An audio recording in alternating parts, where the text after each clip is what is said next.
de que ayer se conoció la decisión de un juez del Tribunal Superior, el relator, que tiene a su cargo justamente el tema del lavallato, de restituir los derechos políticos de Lula y al mismo tiempo revocar, en principio el orden es al revés, revocar los procesos contra Lula y restituir los derechos políticos, lo que lo pone en carrera de una eventual campaña presidencial para el próximo año. Para hablar de esto y todo lo que rodea a esta noticia, hemos convocado a una persona que admiramos mucho y que siempre es un gusto y un placer escuchar, uno de los pensadores brasileños más lúcidos y al mismo tiempo más precisos en sus descripciones.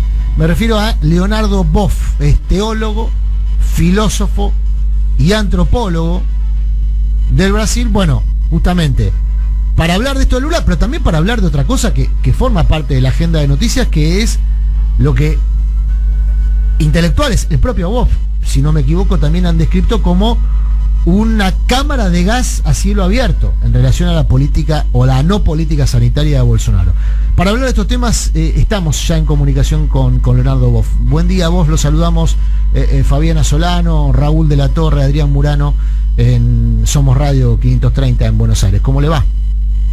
Muy bien, gracias. Buenos días a todos. Gracias por atendernos. Bueno, hay dos noticias que conmueven. No, sí, no estoy viendo ustedes, solamente veo a mí mismo. Porque no estamos con cámara encendida. Es radio. Es radio, exactamente. Perfecto, es radio. Perfecto, muy bien. Es radio. Es la radio de las madres, Somos 530, la radio de las madres de Plaza de Mayo. Leonardo, le pregunto por la cuestión humanitaria primero. Entiendo que ayer hubo una carta enviada por un grupo de intelectuales, artistas, donde se hace una descripción de lo que está ocurriendo en Brasil en materia sanitaria muy cruda, que es la figura de una cámara de gas a cielo abierto. Sí. ¿Nos podría profundizar qué es lo que está pasando a su modo de ver en Brasil en este momento? Mira, nuestro presidente es un neófilo. No tiene ningún proyecto oficial para combater la COVID-19. Ha abandonado el pueblo y ha puesto como ministro de salud un general que no entiende nada de medicina y un médico para acompañarlo que es un veterinario, una especie de agresión a todos los médicos. Ya tenemos más de 270.000 muertos y 10 millones de afectados. Y él no se importa absolutamente, no dijo ninguna palabra de empatía, de solidaridad, abandonó el pueblo a su propia suerte, de tal manera que tememos que los países vecinos, incluso Argentina y otros, puedan ser afectados por el nuevo virus amazónico, que es muy letal y muy fuerte, que ya ha tomado todo Brasil y ha llegado ya a Estados Unidos. Entonces es una persona movida por la pulsión de muerte y tememos que él quiera asistir la diezmación de la humanidad y permitir que ese virus se difunda por todo el mundo. Por eso, un poco desesperados, porque no hay autoridades que se muevan en Brasil, ni la Suprema Corte, ni nadie, hemos escrito esa carta abierta a la humanidad, porque se trata de salvar la vida acima de todo, y él la amenaza de manera absoluta, de una manera de gran desprecio de la vida y exaltación de la muerte, de la tortura, de las dictaduras militares que han utilizado esa violencia contra el pueblo. Leonardo, la figura de cámara de gas a cielo abierto remite a uno de los mayores genocidios que haya conocido la historia de la humanidad, el genocidio nazi, y fue una acción de Estado. Usted observa el mismo proceso en el Brasil, una acción de Estado tendiente a provocar un genocidio. En tal caso, ¿cuáles son las víctimas de este genocidio, ¿no? Teniendo como referencia la que ustedes mismos usan, la referencia histórica a otro genocidio donde hubo víctimas muy precisas.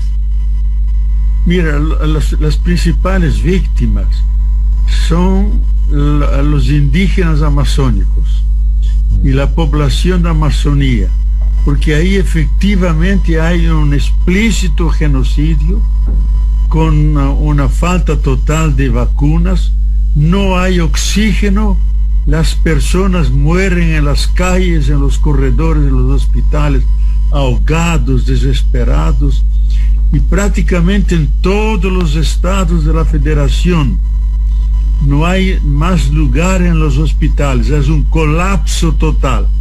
Entonces, en esas semanas vamos a asistir una matanza terrible de personas por falta de vacunas, porque él no ha querido negociar y comprar, o porque eran de China, ahora son comunistas, o porque eran de Rusia, también comunistas, o porque eran americanas, eran muy caras, con tal que no tenemos vacunas. Yo mismo con 83 años estoy esperando y no hay vacunas para mí. Y así millares y millares de personas. Entonces estamos en una situación de extrema gravedad. Leonardo, buenos días. Fabiana Solano lo saluda. Buenos días, ¿cómo anda? Hola. Sí, estoy escuchando, Fabián. Quería consultar, porque el panorama que observa, que muestra es bastante complejo.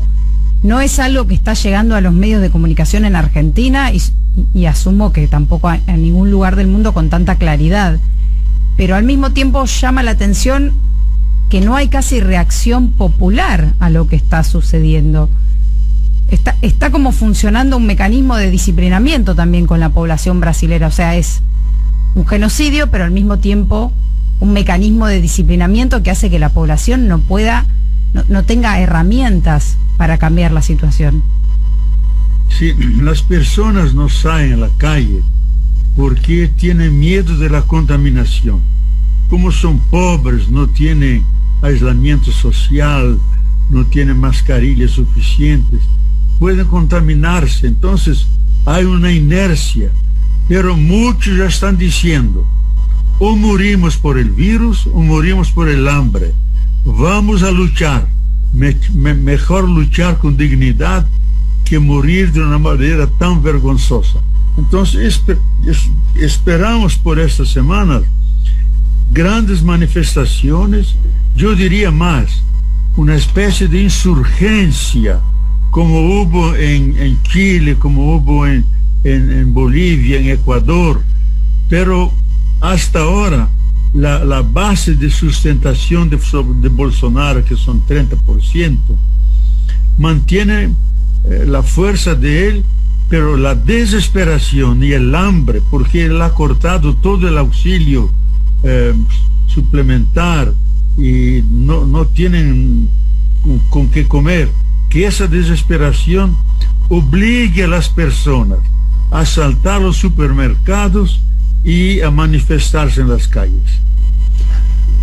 Buenos días, Leonardo. Daniel Tonietti lo saluda. Muchísimas gracias, como siempre es un placer, un lujo que nos damos tener la posibilidad de conversar con usted a propósito de este documento que firmó usted, que formó Chico Buarque y otros intelectuales y militantes brasileros. Casualmente en el día de ayer se produjo un hecho político muy importante en el Brasil, que es a partir de una decisión monocrática de un integrante de la Corte Suprema de Justicia que anuló todas las sentencias contra Lula y obligó a recomenzar, si se quiere, los juicios y la recopilación de las pruebas en lo que se conoció las causas de Lava Jato que involucraban al expresidente brasilero. Esto habilita la posibilidad de que Lula se pueda presentar en las elecciones de octubre del año que viene, en las próximas elecciones presidenciales, octubre del 2022. ¿Cuál es su mirada sobre este cambio en Brasil a partir de esa decisión judicial, Leonardo?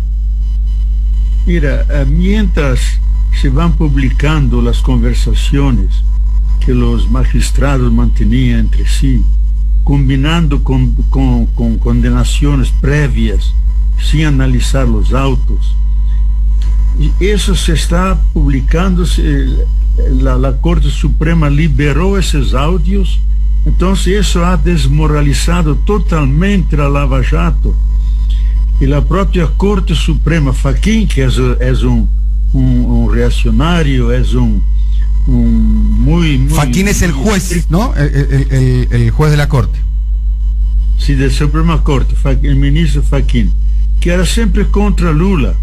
De repente, y por sorpresa de todos, dándose cuenta de las manifestaciones, mentiras que los jueces y otros combinaban entre sí, ha cambiado y por eso ha permitido, ha anulado todos esos procesos, con eso ha liberado Lula para ser políticamente candidato. Entonces hay una esperanza ahora en el pueblo, porque en medio de esa pandemia que victima tantas millares de personas, dicen, solamente Lula es capaz de unificar la nación, volver a políticas sociales que van al encuentro del pueblo.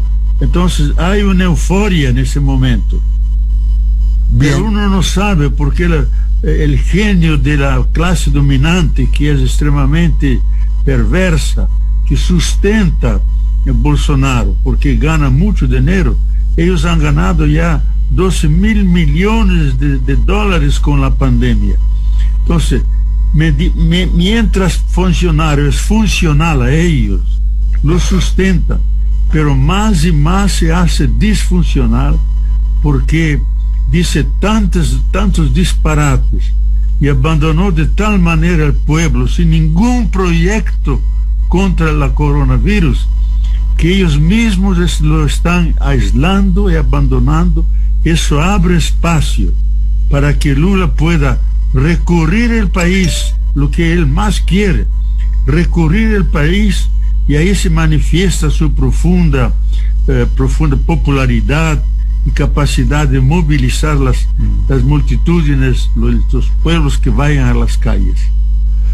Bien, usted entonces está diciendo dos cuestiones. Uno, que se van a producir, a propósito de la pregunta que le realizó recién Fabiana Solano, que se estarían produciendo movilizaciones en los próximos días, en las próximas semanas, en contra de la política sanitaria de Bolsonaro, y que esas movilizaciones podrían devenir en términos políticos electorales en una eventual candidatura de Lula encabezando un frente.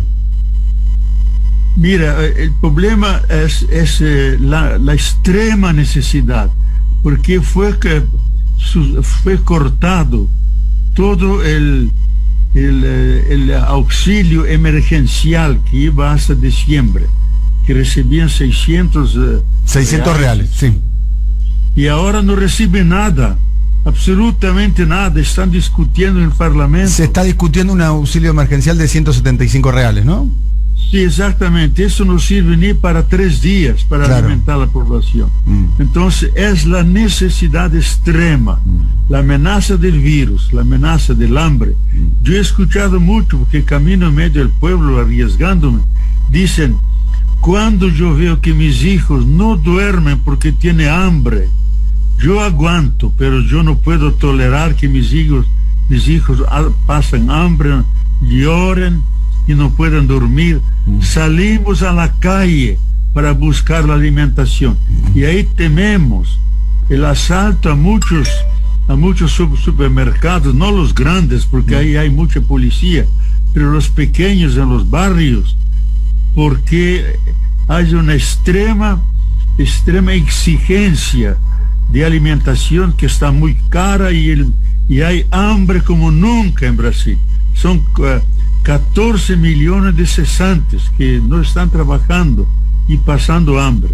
Estamos hablando con Leonardo Boff, que es definitivamente una persona muy importante de la historia contemporánea, no solo del Brasil, sino de la región. Fue sacerdote franciscano, filósofo, escritor, es teólogo,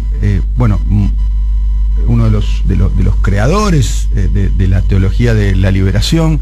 Tengo que preguntarle, y aprovechando la oportunidad de conversar con vosé, con usted, Leonardo, ¿cuál es su análisis de la visita del Papa Francisco a Irak, a que todos definen como un, probablemente de las visitas realizadas por este Papa y por los últimos papas, de las más importantes, por lo que significa esa región, por lo que significa ese país, por los peligros en el amplio sentido que encerraba la visita.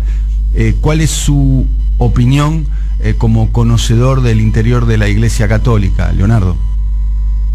Yo creo que el Papa Bergoglio, yo digo Bergoglio para dar las honras a Argentina, que ha producido el líder más importante en términos religiosos y políticos en el mundo. Él ha arriesgado su vida buscando la paz entre los grupos que están en conflicto, porque él es una persona que es aficionado por la paz, especialmente a partir de los pueblos más débiles, más afectados por guerras y emigraciones. Él fue a Irak en medio del conflicto y creo que fue un grande suceso, una grande ocasión de reunir los distintos liderazgos y proponerles una capacidad, formas de hacer alianzas y suspender el conflicto y salvar tantas vidas, y también permitir que los cristianos, que muchos fueron degollados y muertos, puedan vivir en libertad. Y creo que fue un suceso enorme.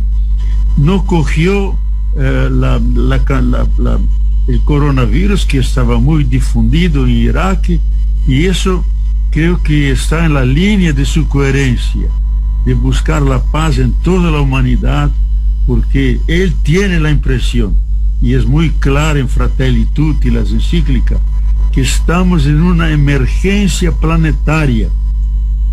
La Tierra y la vida corren riesgo.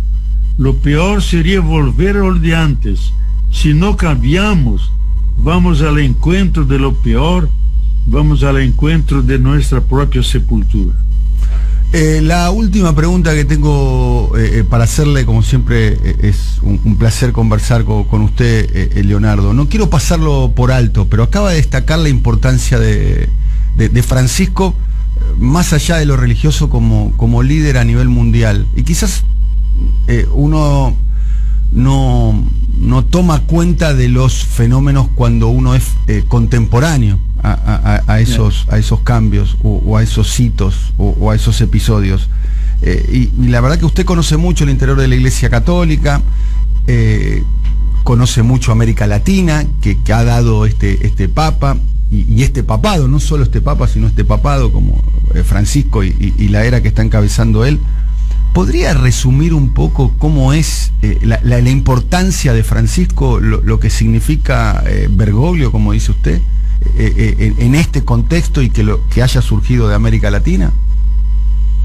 Mira, yo creo que el gran escándalo para el cristianismo europeo por la curia romana, que alguien que viene del tercer mundo, que viene del fin del mundo, y que lleva al centro de la Iglesia la teología de la liberación, la perspectiva de los pobres, de los últimos, y hace como eje central de todo su anuncio, no tanto doctrinas y encíclicas, las escribe, pero mucho más por gestos simbólicos de profunda adhesión a los pobres, a los últimos.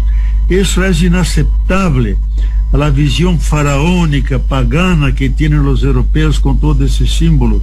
Además, solamente 24% de los católicos están en Europa, 62% están en América Latina y los demás en África, en Asia. Y por eso nosotros tenemos numéricamente, estamos garantizando el futuro del cristianismo. Y ya hemos acumulado tantas experiencias pastorales, reflexiones teológicas muy bien fundadas con la teología de liberación, con obispos de gran calidad, verdaderos mártires como Romero, como Angelelli, como el del Cámara, ¿no? El del Cámara, que ya cambia el rostro de la iglesia. No es más una iglesia europea que occidental, cada vez más accidental, para ser una iglesia cada vez más mundial. Por eso él está dando ese carácter más mundial de la iglesia, y solamente en ese sentido ella se transforma en católica, porque antes con Juan Pablo II y Ratzinger era más bien una secta mariana, un castillo cerrado sobre sí mismo con temor del mundo, y ahora el Papa no. Es una visión de salida al encuentro de las personas, de las periferias existenciales, dialogar con todos y sumar fuerzas con todos los grupos, porque la vida y el planeta están en riesgo, y no solamente las religiones. Por eso hace una convocación a las personas de buena voluntad. La encíclica Laudato Si, el verdadero título es sobre cómo cuidar de la casa común. No es escrita a los cristianos, a la humanidad, y se trata de esto: cómo salvar la vida en el planeta, porque si no tomamos cuidado, la especie humana puede desaparecer por irresponsabilidad de los seres humanos. La Tierra seguirá circulando alrededor del Sol por millares de millones de años, pero sin nosotros. El Papa tiene una clara conciencia de eso, por eso juega todos los datos y toda su fuerza en función de la vida, sumando a todas las personas que puedan ayudar. Leonardo, la verdad, muchos mensajes están llegando a nuestros oyentes celebrando este diálogo. Usted es muy querido aquí en la Argentina, Leonardo, es muy respetado. Nosotros recordamos cuando usted vino a nuestro programa de radio, vino a nuestro estudio, estábamos en otra radio, este mismo programa, pero en otra radio, y la verdad que fue un momento que lo recordamos fue un momento para nosotros luminoso, histórico, poder dialogar con usted. La última pregunta: ¿cuál es el artista brasilero que más le gusta a usted? Como para escuchar una canción de ese extraordinario país que es Brasil, que nosotros amamos Brasil, es un país que queremos muchísimo. Yo en particular lo tengo dentro de mi corazón, casi que me siento un poco brasilero, de algún modo. ¿Cuál es el artista que le gusta tanto a usted, Leonardo? Chico Buarque, Caetano, Joan Gilberto. Mira, yo digo antes que para mí el artista que está más acima de todos, yo le tengo una admiración fantástica, es el Tata Atahualpa Yupanqui. ¡Apa! Indígena. Yo conozco casi todas sus canciones de memoria.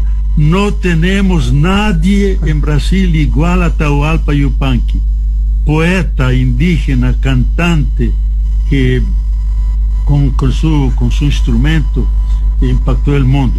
Y para mí el más inteligente y creativo es Caetano Veloso junto con Chico Buarque. Chico Buarque es una persona extremadamente comprometida políticamente.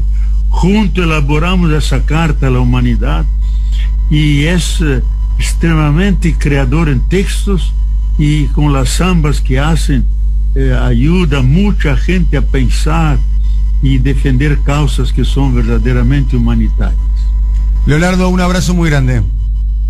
Muchas gracias, hermano. Hasta siempre. A disposición a otros comentarios, porque nos sentimos hermanos con los argentinos y queremos ser cada vez más hermanos. Así somos. Un abrazo muy grande. Gracias. Hasta luego. Leonardo Boff, teólogo, filósofo, antropólogo brasilero, uno de los mayores referentes de la teología de la liberación de América Latina, un hombre que fue expulsado en un juicio muy parecido